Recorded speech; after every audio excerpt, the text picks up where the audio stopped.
Guys, स्वागत है आपका सक्सेस अपनेक्स्ट यूट्यूब चैनल पर और 5000 plus mechanical engineering objective questions की सीरीज में हम डिस्कस करेंगे मशीन डिज़ाइन को। और ये दूसरा लेक्चर है, इसके पहले के लेक्चर्स नहीं देखे हैं तो प्लेलिस्ट में आके विजिट करो। चैनल को सब्सक्राइब नहीं किया तो अभी इसी वक्त कर लो, बेल आइकन को प्रेस कर लो और साथ में वीडियो को लाइक भी करना अगर पसंद आए। जी देखो, 18 स्टील कंटेन, तो ये लिखने का तरीका होता है। इसका मतलब क्या है? इसका मतलब ये है कि इस जो भी स्टील है उसमें 18% क्रोमियम है, 8% निकल है, तो बी ऑप्शन आपका करेक्ट हो जाएगा। The metal suitable for bearing subjected to heavy load. देखो, अगर बोल रहा है कि सब्जेक्टेड टू हैवी लोड है तो हम वाइट मेटल यूज करते हैं, और अगर लाइट लोड होता है तो लाइट लोड के केस में फॉस्फोरस ब्रॉन्ज को यूज करते हैं। ठीक है, अगर मैंने पिछले वीडियो में बताया था 0.8% कार्बन अगर है तो हम कहते हैं ईओटेक्टोइड स्टील। अगर 0.8% से कम है, कार्बन 0.8% से कम है तो हम कहते हैं उसको हाइपो ईओटेक्टोइड स्टील। अगर ज़्यादा है 0.8 से तो हाइपर। ठीक है, तो यही लिखा हुआ है हाइपो मतलब कम, तो लेस देन 0.8%, 25 का बी हो जाएगा। और 0.8 का परसेंट से ज़्यादा होगा तो ईओटेक्टोइड नहीं कहते, इसके आगे हाइपर भी लग जाता है, हाइपर ईओटेक्टोइड कहते हैं। तो यहाँ पे तो नो हो गया, 26 का B. For hardening alloy, hardening करने के लिए एलॉय को हीट कितना पे किया जाता है? तो 1100 से लेके 1300 डिग्री सेल्सियस तक हीट करते हैं, उसके बाद सडनली कूल कर देते हैं, तो फिर हार्डनिंग की प्रोसेस हो जाती है। ठीक है, तो हीट ट्रीटमेंट प्रोसेस में आती है। हीट ट्रीटमेंट प्रोसेस क्या होती है कि हम ऑपरेशन या कॉम्बिनेशन ऑफ ऑपरेशन यूज़ करते हैं जिसमें हम हीटिंग करते हैं, कूलिंग करते हैं ऑफ अ मटेरियल की या किसी मेटल की, किसी एलॉय की इन द सॉलिड स्टेट। वो सॉलिड स्टेट में ही रहता है, ऐसा नहीं कि हीट करके उसको पिघला ही डालेंगे, नहीं, उसको हीट करेंगे, मे बी उसके अपर यील्ड पॉइंट तक ले जाएंगे, हील्ड करते हुए कभी उसके रिक्रिस्टलाइजेशन पॉइंट तक ले जाएंगे।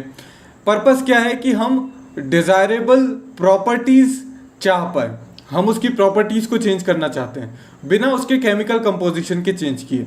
हम नहीं चाहते कि उसमें कुछ केमिकल रिएक्शन हो जाए, नहीं, हम बस उसका स्ट्रक्चर थोड़ा सा बदलना चाहते हैं। उसके वजह से स्ट्रक्चर की बदलने से क्या होगा? उसकी हार्डनेस इंक्रीज हो सकती है, स्ट्रेस रिलीव हो सकती है, मे बी उस पर कोल्ड वर्किंग की गई हो तो उस वजह से कोल्ड वर्किंग के कारण जो इंटरनल स्ट्रेसेस आ जाएंगी वो रिमूव करना हो, उसकी मशीनेबिलिटी बढ़ानी हो। ठीक है, कभी कभी क्या होता है कि हम बहुत ही अच्छा मेटल उठा के लाते हैं जिसकी प्रॉपर्टी सुपीरियर है, पर उन सुपीरियर क्वालिटी के मटेरियल को हम मटेरियल तो उठा के ले आए, पर उसका हमको कुछ बनाना पड़ेगा ना यार, कुछ तो उसको शेप देना पड़ेगा। उस शेप के लिए उसको मशीनिंग करनी पड़ेगी, टर्निंग करनी पड़ेगी, पर वो टर्निंग करना पॉसिबल ही नहीं है क्योंकि उसकी प्रॉपर्टीज इतनी अच्छी हैं। कुछ ज़्यादा ही वो हार्ड है, ठीक है, कुछ ज़्यादा ही मैकेनिकल प्रॉपर्टीज, कुछ ज़्यादा ही स्ट्रॉन्ग टाइप का मटेरियल है। तो उस केस में उसकी मशीनेबिलिटी अगर हमको बढ़ानी है, सॉफ्ट करना है ऑल टुगेदर मटेरियल को, उसके स्ट्रक्चर को इम्प्रूव करना है सच दैट उसकी इलेक्ट्रिकल और मैग्नेटिक प्रॉपर्टीज बढ़ जाएं, ग्रेन साइज हम बढ़ाना चाहते हैं, फाइन ग्रेन चाहते हैं, तो फिर उसके लिए यूज़ कर सकते हैं। Quality of material to provide better resistance to heat, corrosion and wear resistance, corrosion resistance, heat resistance अगर हमको बढ़ाना है उसके लिए कौन कौन सी प्रोसेस होती है? नॉर्मलाइजिंग होती है, annealing, spheroidising, hardening, tempering and surface hardening के। तो ये सारी प्रोसेसेस होती हैं, इनको हम मटेरियल साइंस, इंजीनियरिंग मटेरियल के सेक्शंस में डिस्कस करेंगे। ठीक है, इन ऑर्डर टू, अभी बस थोड़ा बहुत देख लेते हैं। In order to remove internal stresses, अगर रिमूव करनी है तो इंटरनल स्ट्रेसेस रिमूव करने के लिए हम प्रोड्यूस इन द स्टील, तो अगर हमको इंटरनल स्ट्रेसेस रिड्यूस करनी है तो हम टेम्परिंग यूज करते हैं।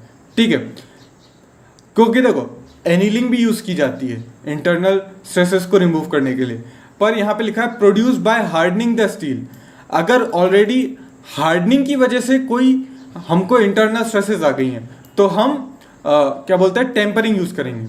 ऑल टुगेदर अगर इंटरनल स्ट्रेसेस किसी और वजह से, कोल्ड वर्किंग वगैरह की वजह से, ठीक है, तो फिर उसके लिए हम एनीलिंग यूज कर लेते हैं। अगर हार्डन स्टील को करना है तो फिर टेम्परिंग यूज करते हैं। ठीक है, तो both annealing and tempering are use for removing internal stresses, पर यहाँ पे हार्डनिंग के बारे में पूछा गया है। ठीक है, तो उस केस में हम नहीं चाहते कि क्या बोलते टफनेस और हार्डनेस को बैलेंस करते हुए इंटरनल स्ट्रेसेस को अगर हमको रिलीव करना है तो हम टेम्परिंग यूज करते हैं। The process in which machinability of the steel increase होती है, इम्प्रूव होती है but lowers the hardness and tensile strength. Machinability तो इंक्रीज हो रही है पर हार्डनेस और टेंसाइल स्ट्रेंथ कम हो जा रही है, ऐसा होता है स्पीरियोडाइजिंग में। ठीक है, अगर एनीलिंग करनी है, फुल एनीलिंग करनी है हाइपर ईओटेक्टोइड स्टील की, तो हमेशा 50 डिग्री सेल्सियस अबव अपर क्रिटिकल टेम्परेचर हमको उसे ले जाना पड़ता है। When the percentage of the carbon is increase, carbon अगर इंक्रीज करेंगे तो हार्डनेस इंक्रीज होगी। ठीक है, डक्टिलिटी डिक्रीज होगी। ठीक है, तो यहाँ पे सही है, ये तो 31 का ए हो जाएगा। Material generally use for aircraft, aircraft में हम वो मटेरियल यूज करते हैं जिसका हमको वेट कम हो पर स्ट्रेंथ अच्छी खासी मिल जाए, और ऐसा मटेरियल एल्यूमिनियम होता है। कई बार हम स्टील में मैग्नीशियम वगैरह भी मिला देते हैं, उससे भी लाइट वेट एप्लीकेशन के लिए हमें एलॉय मिल जाता है। ठीक है, गियर को कास्ट करना है तो हम परमानेंट मोल्ड कास्टिंग यूज करते हैं।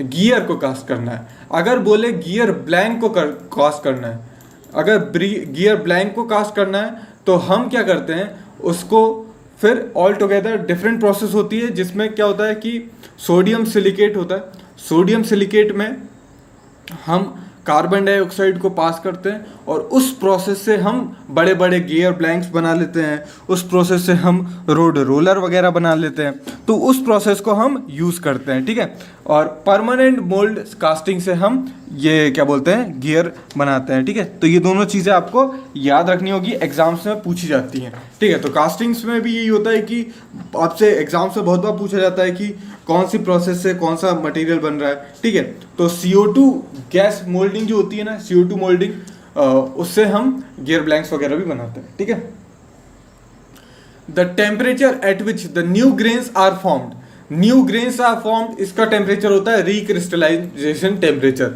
ठीक है, EAC प्रीवियस ईयर क्वेश्चंस को डिस्कस कर रहे थे, तब भी मैंने एक कॉन्सेप्ट डिस्कस किया था कि रिक्रिस्टलाइजेशन टेम्परेचर होता है जहाँ पे न्यू ग्रेन्स फॉर्म होने लगते हैं।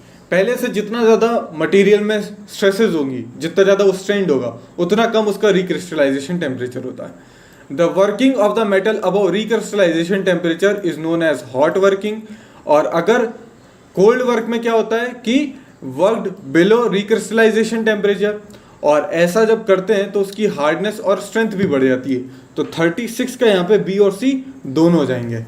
During the work hardening of the material, work hardening जब करते हैं तो उससे क्या होता है, देखो हॉट वर्किंग जब हम करते हैं तो उससे पोरोसिटी जो है वो रिड्यूस हो जाती है। ठीक है, पोरोसिटी हमारी रिड्यूस होती है, ग्रेन स्ट्रक्चर जो है वो आपका रिफाइंड हो जाता है, मैकेनिकल प्रॉपर्टीज भी इंप्रूव हो जाती है, तो यहाँ पे सारी चीज़ हो जाएंगी। Cold working of the metal is carried out, तो कोल्ड वर्किंग जो होती है वो बिलो रिक्रिस्टलाइजेशन टेम्परेचर होती है। फिर the process extensively use for making bolt and nut, bolt and nut के लिए कोल्ड हेडिंग प्रोसेस यूज होती है। ठीक है, और बाकी की प्रोसेस हम बाकी के क्वेश्चंस नेक्स्ट वीडियो में देखेंगे। ठीक है, thanks for watching and as always have a nice day.